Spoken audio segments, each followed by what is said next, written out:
Les discussions entre Washington et Téhéran progressent, mais il reste encore du chemin, selon le porte-parole du ministère iranien des Affaires étrangères. Il est exact d'affirmer que nous sommes parvenus à un accord sur une grande partie des points abordés. Toutefois, personne ne peut prétendre qu'un accord est sur le point d'être signé. L'Iran négocie en effet en vue de mettre fin au conflit, mais assure ne pas discuter de la question qui fâche, son programme nucléaire. Dans son dernier message, le président américain montre, lui, qu'il n'est pas pressé de sceller un accord. L'accord avec l'Iran sera soit un accord majeur et significatif, soit il n'y aura pas d'accord.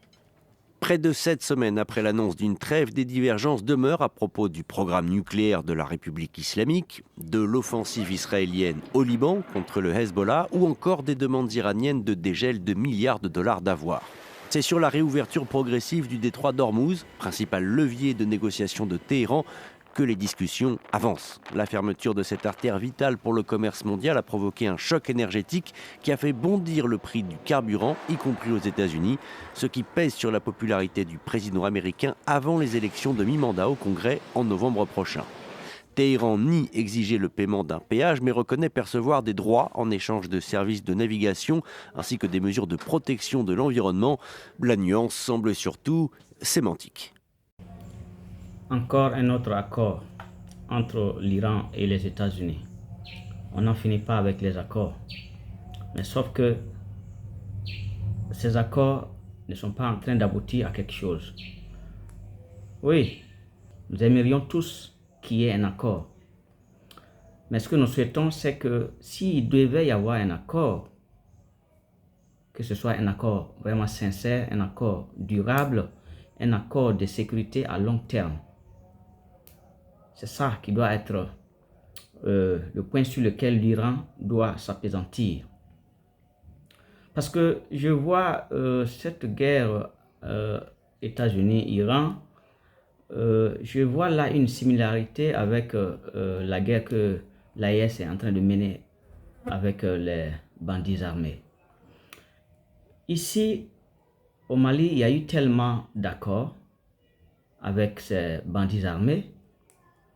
Il y a eu des accords pour la flamme de la paix. Il y a eu des accords qu'on a appelés accords de Ouaga. Il y a eu des accords qu'on a appelés accords de Tamaracet. Il y a eu un autre accord qu'ils ont appelé accord d'Alger. Il y a eu tellement d'accords.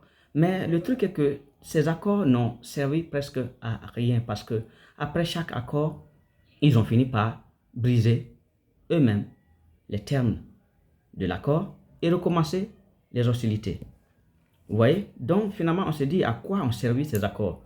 Est-ce que ces accords ne les ont pas simplement servi à gagner du temps?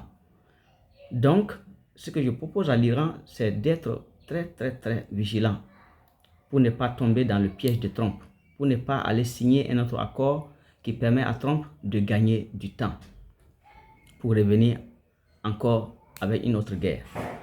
S'il doit y avoir un accord, ils doivent s'assurer que ce soit un accord durable, un accord qui garantisse vraiment la sécurité à long terme. Vous voyez? Je ne suis pas contre les accords. Nous aimons tous qu'il y ait un accord, mais nous souhaiterions qu'il y ait un bon accord qui va vraiment déboucher à la paix durable et qu'on en finisse avec cette histoire. Voilà. Donc, c'est ça la chose, parce qu'on en a vraiment marre. On a marre de cette histoire qui n'en finit pas. Alors, donc, on espère vraiment que cette fois sera la bonne et que vraiment qu'on a fini avec cette histoire. Alors, c'est ce que je voudrais ajouter. Merci aux uns et aux autres qui ont suivi avec moi cet épisode. Je reviens plus tard pour d'autres informations. Merci.